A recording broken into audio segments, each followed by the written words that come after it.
I would have loved to have this in college. I went to school in New York, and being a 18-year-old who's just getting familiar with the city, who doesn't really know the area, it's dark. I look back and I wish I had this. Welcome to the Made by Google podcast, where we meet the people who work on the Google products you love. Here's your host, Rachid Finj. Today, we're talking to Jill Fairchild, who's a product manager on personal safety for Android, Pixel, and Pixel Watch. This is the Made by Google podcast.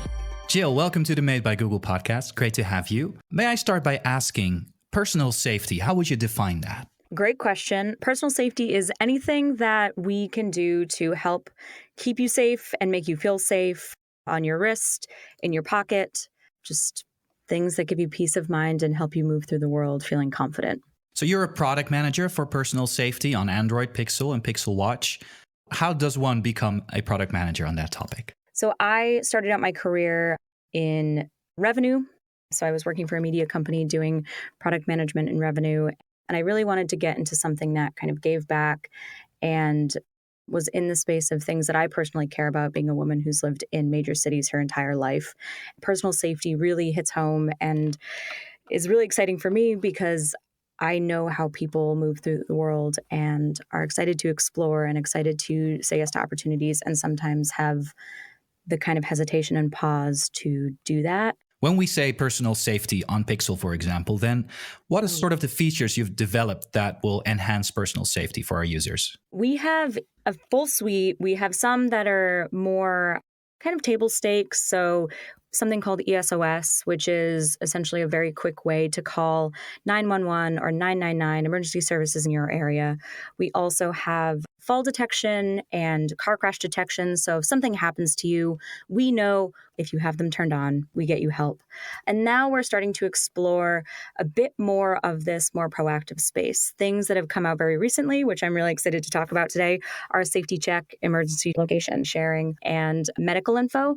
And Safety Check and emergency location sharing are really exciting for me because they start to explore this space of, hey, we know that not every safety situation has had something happen already. A lot of it is this peace of mind. A lot of it is people moving through the world and trying to feel more safe and not have bad things happen to them and feel confident that they will be protected if something does happen. And so exploring that proactive space is something I'm really excited about. All right. Well, something like fall detection, I guess people can understand what that does. What about Safety Check? Let's explore that a little bit. How would you explain what it does? And if I use it, like, how do I use it? The way I would use it is, say I went to dinner with a friend.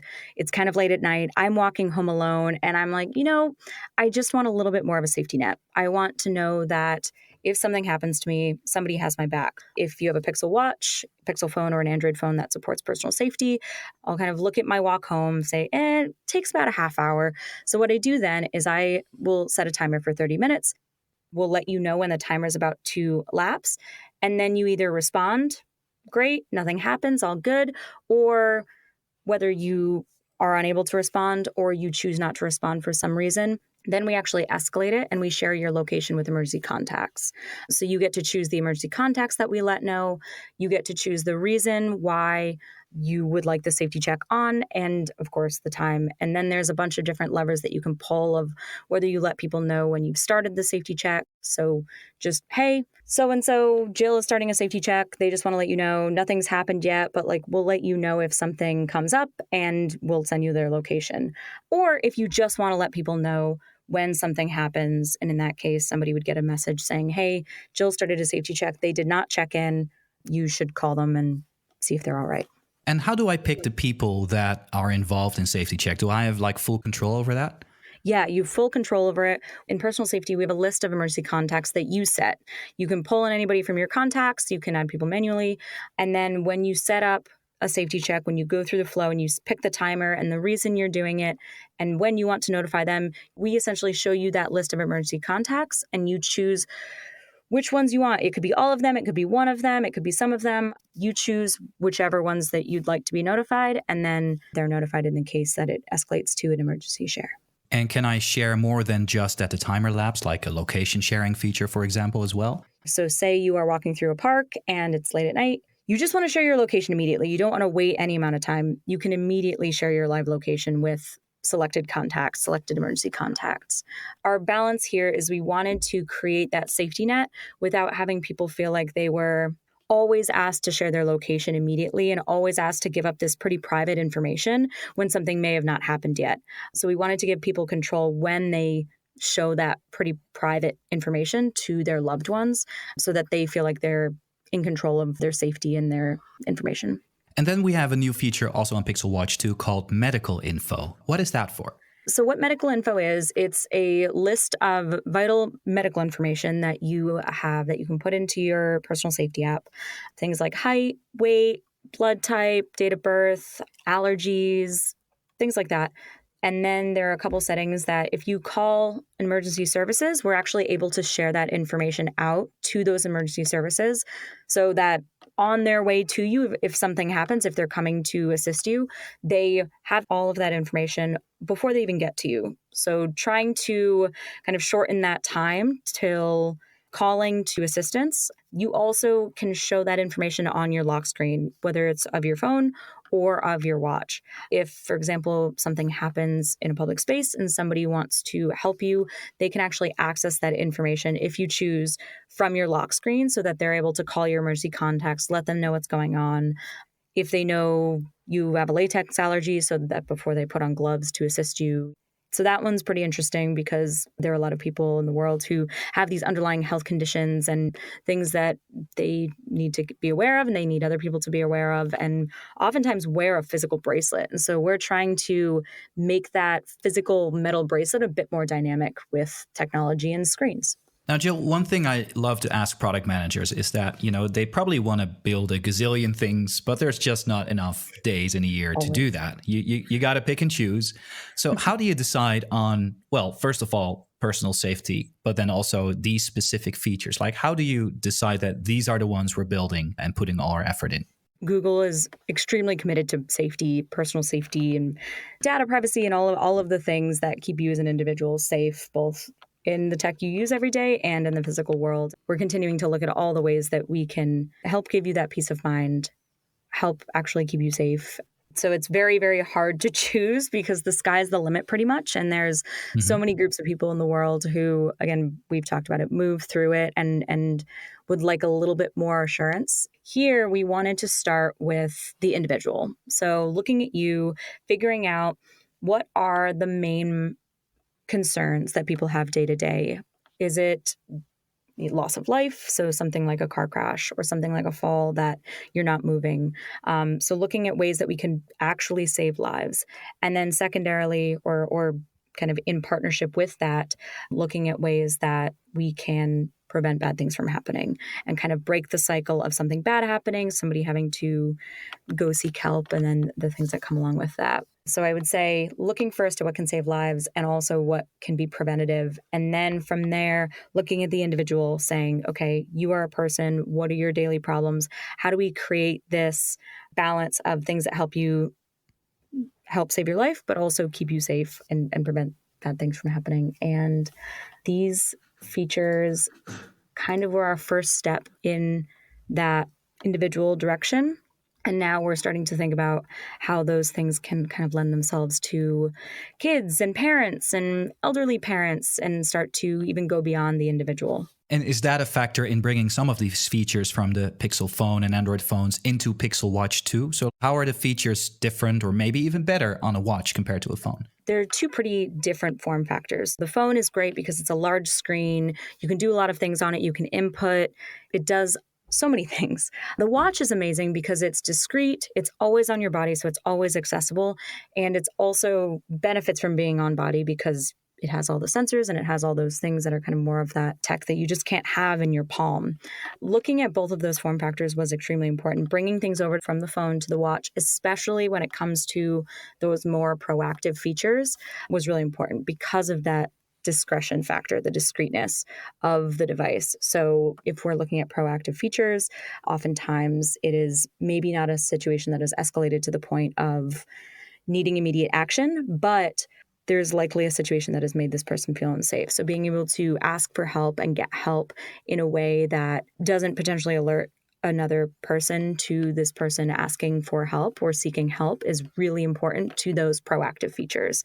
You also can do things on your watch and keep your eyes up as well, which is also extremely important and something else we've thought a lot about when moving things from the phone to the watch. But finding that cross-device experience play between this large screen and the small screen, discrete, always on your body, but you can input information into it. They're almost two halves of the same whole, and looking at the full experience across both of them is something that we try to do in every feature. We do a lot of user testing just to see, like, do they understand the features? Is it helpful for them? Are there things you learned from speaking to people who maybe saw an earlier version of this and thought like, maybe we should change something here? One thing in particular, when we were looking at bringing Safety Check to the watch, we looked at what we were doing on the phone. We looked at the pros and cons of each form factor of the watch and the phone, and really had to redesign what it meant for the watch. So taking cues from the phone, but it's just such a different screen. It's different controls. So it was kind of net new in the design department. One thing that we found was when that timer was going off, we had haptics, which are the vibrations on your watch and the vibrations on your phone. You're like, cool, that alert people. We had an alarm going off on your phone. We wanted to add an alarm on your watch. We were like, yes, it's going to be the same across. People want to know when this timer is ending. They don't want to miss it so that their location goes to somebody when they're actually all right. What we found through user testing was that people actually didn't want the sound to come out of the watch. They didn't want to be that alerted because they were worried that that would actually alert somebody else, potentially causing this situation, to them trying to get assistance and turning on tools that would help them get help.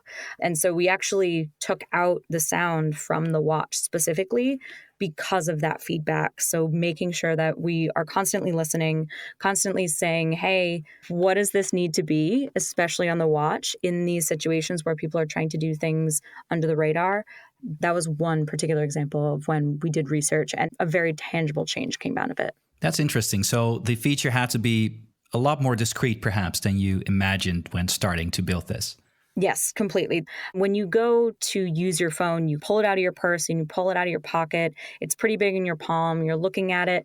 The phone doesn't necessarily lend itself to that discretion. And so when we're thinking about building things for the watch, when we were just doing the things that the phone already did, it didn't quite translate over exactly one-to-one because of just that difference in the way that people use phones and watches. There are a lot of ways that we had anticipated the desire for that discrete way of using the feature, but there were other ways that we hadn't really anticipated, and it needed to be even more discrete than we initially thought. So what are some other scenarios where Safety Check could be useful? So we mentioned maybe running, maybe you're late at night on the streets. What are some other examples of where you know people used or maybe should have used Safety Check? Safety Check is great for families as well. I have a bunch of nieces and nephews who are getting a little bit older and are really excited to explore their own independence and autonomy and walk home from school or walk to school. And Safety Check would be a great way to give parents just a little bit of a safety net. Set a safety check when they leave the house. They can turn it off by the time they get to school so they know, hey, I've gotten the message that they started it. I've gotten the message that it's been canceled. So we're okay. Just providing that peace of mind, but again, preserving the privacy of kind of watching them bob along to the school feels like a really great balance of protection, but making sure it's done with trust and encouraging that independence and that autonomy in kids. As we know, they are always excited to explore the world a bit more and kind of forge their own way. And so this Safety Check feels like a great way to do that. Yeah, it's offering sort of guardrails, I guess, while they're exploring the world. I imagine, just thinking of my own mother, for example, it could also be helpful for people maybe a little bit older. Something like fall detection could be useful, or Safety Check as well. Are you aware of any examples where this is used this way? Yeah, fall detection, I think, kind of goes without saying. There are a lot of, Sure. My parents aren't at that age yet, but I do have a lot of friends and a lot of coworkers whose parents are at that age, that having that peace of mind for them actually to make sure that their parent has that autonomy is really important to their parents. It's really important to them to be able to encourage it. And so fall detection gives them that peace of mind that if something happens, they will know about it, but otherwise everything's all right. Same thing with Safety Check. A lot of folks wanted to just know that their parents, if they left the house to go get groceries and came back, or went out to get the newspaper and came back, that peace of mind again, making sure that they just got back to the spot that they were supposed to be at the time that they roughly were supposed to be at, just allows everybody to feel comfortable and feel like they are living their lives and encouraging each other to do so. Have you heard back from some of our users? Maybe they've shared stories about how personal safety in one way or another has been really useful to them. Yeah, it's interesting. And already we have quite a few stories of people leaving work, just wanting something to make sure that the transit goes smoothly, and they send the messages to their partner. There are people like you who are doing training for half marathons or marathons and want that peace of mind when they're going running, that somebody knows, hey, I'm going on a new trail. Just keep an eye out for me if I don't reach back out when I'm supposed to reach back out. We've heard stories of parents being really excited to get their kid a Pixel Watch 2 for this exact purpose. We've kind of seen initial feedback from the spectrum, people using it for themselves, people using it for others. And personal safety is really important, but also that family unit. Like, it takes a village, applies to so many things in life, and it especially applies to safety. That's amazing. You definitely built it for me. I'm trying to train for half a marathon, and just the thought of maybe something happening along the way and not being back in time. So that definitely helps, just having safety check on there while tracking my whole run on Pixel Watch 2 as well. So it's a device that does everything for me. Fitness and safety. When people talk about why they use watches, fitness and safety inherently come up together. It depends on who you're talking to, but it's 1 and 2. It makes sense, yeah. Now, Jill, we like to offer our listeners a top tip, something that they should try with the feature we discussed during each episode. So when it comes to Safety Check or one of the other personal safety features, what should our listeners do, you think? First pro tip, set up your medical information. Go to your app. You can go to the personal safety app, put in your medical info. That is half the battle. I know it's not the most fun thing, but in a situation where you want people to have this information on you, doing it in advance is so helpful. So that would be my first pro tip. Go check it out. And then my second pro tip is just see how safety check and emergency sharing fit into your life. What we're trying to do also is make sure that safety doesn't feel like this scary thing. I think a lot of times, when people get into situations where they need help, oftentimes is kind of paired with trauma or paired with something bad happening. And so what we're trying to do with these proactive features as well is create less fear around it. So my pro tip is find ways that you can integrate these preventative measures into your daily life so it doesn't feel like a chore. It doesn't feel like a scary thing. It just feels like part of your routine. So that's also a thing I love about the proactive features. It feels like it doesn't have to be tied to something bad to be helpful. Definitely. So those are 2 great tips. And yeah, definitely the first one, I wouldn't even say a chore, but it's just something you need to set aside some time. Yes. Enter your medical info in the personal safety app, and then just check out Safety Check before anything happens, just to make sure you're sort of familiar with it. Yes. Thank you so much, Jill, for joining the Made by Google podcast. And as you mentioned, it's just the beginning for personal safety. So looking forward to see what you come up with next. Awesome. Thank you so much for having me. And if you want to check out any of these features, Safety Check, emergency sharing, medical info, fall detection, everything, they are now available on the Pixel Watch 2, also Pixel Watch 1. Thank you for listening to the Made by Google podcast. Don't miss out on new episodes. Subscribe now wherever you get your podcasts to be the first to listen.